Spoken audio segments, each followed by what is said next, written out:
2026 ജനുവരി മാസം 4-ാം തീയതി മുതൽക്ക് 10-ാം തീയതി വരെയുള്ള ഒരാഴ്ചത്തെ എല്ലാ രാശിക്കാർക്കും, മേഷാദി എല്ലാ കൂറുകാർക്കും ഉള്ള സാമാന്യ ഫല നിരൂപണമാണ് ഇവിടെ നടത്തുന്നത്. അടുത്തത് കുംഭക്കൂറാണ്. എക്വാരിസ് എന്നാണ് ഇംഗ്ലീഷിൽ പറയുന്ന പേര്. അവിട്ടത്തര, ചതയം, പൂരൂരുട്ടാതി, മുക്കാല് ഇതാണ് ഈ നക്ഷത്രക്കാരാണ് കുംഭക്കൂറിൽ വരുന്നത്. ഇവരുടെ ധനുവിലാണ് സൂര്യ ബുധ ശുക്ര കുജ യോഗം. അത് 11-ാം ഭാവത്തിലാണ് ഈ ഗ്രഹങ്ങളുടെ യോഗം വരുന്നത്. ലഗ്നത്തിൽ രാഹുവും വരുന്നുണ്ട്.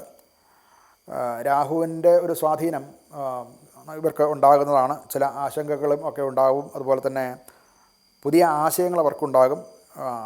ഇത് പ്രകടിപ്പിക്കാൻ ടീം മീറ്റിങ്ങുകളിലോ അല്ലെന്നുണ്ടെങ്കിൽ അങ്ങനെ മാനേജ്മെൻറ്റ് ആയിട്ടുള്ള അതിൽ പങ്കെടുക്കുന്നവർക്ക് ആ എക്സിക്യൂട്ടീവ് മീറ്റിങ്ങുകളിലൊക്കെ തൻ്റെ പുതിയ ആശയങ്ങൾ പ്രകടിപ്പിക്കാൻ സാധിക്കും. അത് കിട്ടും.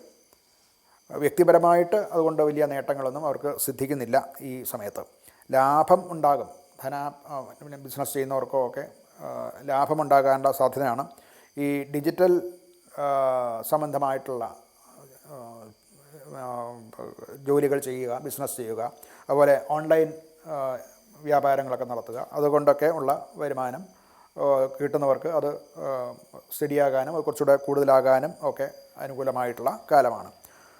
ആരോഗ്യപരമായിട്ട് അവർക്ക് ശിരസ്സ് സംബന്ധിച്ചുള്ള ചില രോഗങ്ങൾ വരാൻ സാധ്യതയുണ്ട്. തലചുറ്റലുണ്ടാകാം. ഹോർമോണൽ ചേഞ്ചസ് വരുന്നവർക്ക് അത് കുറച്ച് കൂടാനുള്ള സാധ്യതയുണ്ട്. കുടുംബപരമായിട്ട് സുഹൃത്തുക്കളുമായിട്ട് ഉള്ള ബന്ധം കൂടുതൽ ഗാഠമാകും.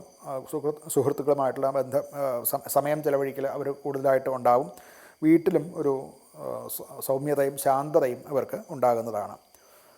ഇവർക്ക് ഒരു പരിഹാരം എന്നുള്ള നിലയ്ക്ക് ദുർഗാ സപ്തശതി പാരായണം നടത്തുക, അതുപോലെ ദുർഗാപൂജ, ദുർഗാക്ഷേത്രത്തിൽ അഥവാ ഭഗവതി ക്ഷേത്രത്തിൽ ദർശനം നടത്തുന്നതും നല്ലതാണ്. അങ്ങനെയുള്ളത് കൊണ്ട് ഇവർക്കുണ്ടാകാവുന്ന മറ്റു ദുരിതങ്ങളിൽ നിന്നും അവർക്ക് മോചനം കിട്ടുന്നതാണ്.